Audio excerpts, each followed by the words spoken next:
ગુજરાતમાં ગરબા રમીને પરત આવતી એક દીકરી સાથે દુષ્કર્મ મામલે આમ આદમી પાર્ટીના પ્રદેશ પ્રમુખ ઈસુદાન ગઢવીનું મોટું નિવેદન સામે આવ્યું છે। આપને જણાવી દઉં કે નવરાત્રીના તહેવારના સમયમાં ગરબા રમીને પરત આવતી એક દીકરી સાથે દુષ્કર્મ ખૂબ જ દુર્ભાગ્યપૂર્ણ હોય તેમ ઈસુદાન ગઢવીએ જણાવ્યું હતું। દિવસે ને દિવસે સમગ્ર ગુજરાતમાં દુષ્કર્મની ઘટના વધી છે, જે ચિંતાનો વિષય બન્યો છે। આ સાથે ગુજરાતના મુખ્યમંત્રી અને ગૃહમંત્રી ગુજરાતની મહિલાઓની સુરક્ષા કરવામાં સદંતર નિષ્ફળ નીવડ્યા હોવાનું પણ ઈસુદાન ગઢવીએ જણાવ્યું હતું। દુષ્કર્મ આચરનારાઓને તાત્કાલિક ફાંસી આપવાની માંગ ઈસુદાન ગઢવી દ્વારા કરવામાં આવી। આ સાથે જ ગુજરાતના ગૃહમંત્રી રાજીનામું આપો તેવી માંગ પણ તેઓ દ્વારા અત્યારે કરવામાં આવી છે। ગુજરાતના ગૃહમંત્રીના પોકળ વાયદાઓ સામે આવ્યા છે તેમ ઈસુદાન ગઢવીએ જણાવ્યું હતું।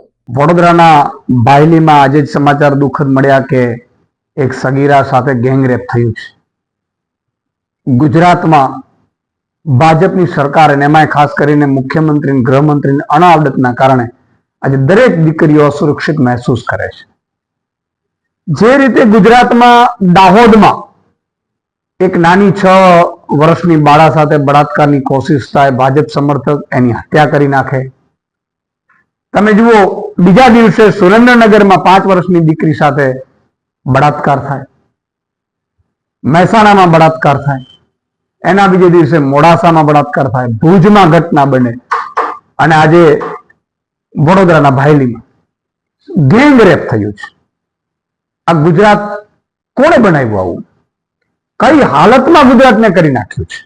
બહુ દુઃખદ છે। અત્યારે એટલી પીડા થાય છે। ગૃહમંત્રી એવી ફાંકા ફોજદારી કરતા હતા કે 5 વાગ્યા સુધી ગરબા રમી શકશે, 5 વાગ્યા સુધી ગરબા રમી શકશે। ગૃહમંત્રીએ 5 વાગ્યા સુધી ગરબા રમવા માટેની વ્યવસ્થા જ નથી કરી। આનો અર્થ એ થયો એમણે આઈજી સાથે, સીપી સાથે, ડીજીપી સાથે બધા સાથે મિટિંગો કરી અને પ્લાન કરવાની જરૂર હતી કે કેટલી સુરક્ષામાં કેટલા લોકો ક્યાં તૈનાત રહેશે। એમાં જીઆઈએસએફ, સીઆઈએસએફ ની જરૂર પડે તો એ ફોર્સ પણ લગાડવાની હોય, પર્સનલ બાઉન્સરો લગાડવાના હોય, ઈ લગાડવાના હોય પ્રાઇવેટ। એ કરવાની જગ્યાએ 5 વાગ્યા સુધી ખાલી રીલ્સ બનાવવા માટે, વાહવાહી મેળવવા માટે એમણે નિવેદનો કરીને ફાંકા ફોજદારી કરી, જેનું પરિણામ આજે રાત્રે 12 વાગે એ દીકરી જયારે પરત ફરી રહી હતી ત્યારે બળાત્કાર ગેંગરેપ થયું છે। કોણ જવાબદાર આનો? અને એટલું નહીં, 5 વાગ્યા સુધી ગરબાની વાત કરતા હતા, ગરબા તો 12 વાગે ઘણી જગ્યાએ બંધ કરાવી દે છે પોલીસ કમિશનર અને કલેક્ટર એમ કે ગૃહમંત્રીને ખબર નથી પડતી 5 વાગ્યા સુધી ન રમાડી શકાય। તો તમે નક્કી કરો કે તમે શું કરી રહ્યા છો।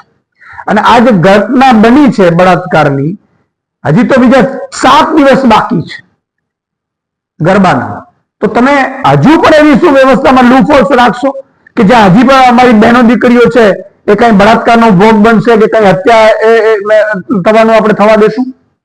તમે નિવેદન કરતા પહેલા મીટિંગો કરીને વ્યવસ્થા તંત્ર સુરક્ષિત કરવાની તમારે જરૂર હતી।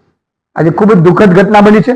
હું એવું કહીશ કે ગૃહમંત્રી મુખ્યમંત્રી છે એ ખરેખર આ સરकारને લાયક નથી, એમને રાજીનામું આપી દેવું છે। खबरों के लिए चैनल को सब्सक्राइब कीजिए।